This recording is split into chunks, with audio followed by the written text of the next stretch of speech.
You know, interest rates have been backing up a little bit as the markets become increasingly anxious, actually hopeful in this case, that we're going to see a pickup in economic activity.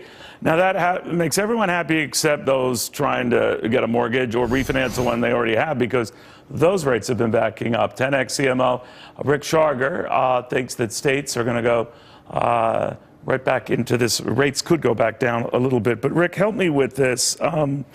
This backup in rates that we have seen, how bad could it get? I mean, for a lot of people, it could make all the difference between getting a mortgage or not. Well, right now we have to take a deep breath because it's not too bad just now. For a $100,000 loan, the average borrower is going to pay $23 a month more than before the election, and that really shouldn't have any effect on the housing market.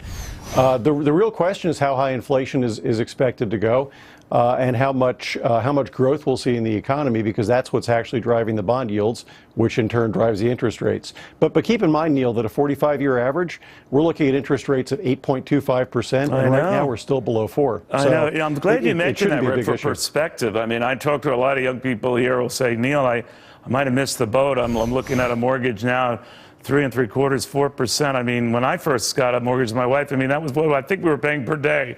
But my point is that perspective is everything, but it still will be jarring to a lot of folks. So what do you tell them? It will be, but there will be adjustments in two things that people really need to keep in mind. One is that as interest rates go up, home prices will slow down, and in some markets go down. The other thing is interest rates are going up based on the notion that we're going to see job creation and better paying jobs, and that's been missing through this whole economic recovery.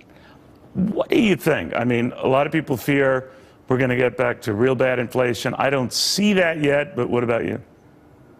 I don't see that either. I think there are too many things in place to make that an issue. We've been hearing from the Fed for years that we're going to be seeing 2% inflation, and we haven't approached it for a long time. But I think you'll see as the economy grows, we will begin to see more normal levels of inflation. But it doesn't seem likely we're going to see a huge balloon. Thank you very much for that perspective on history, Rick. We all needed that. Rick Sharga.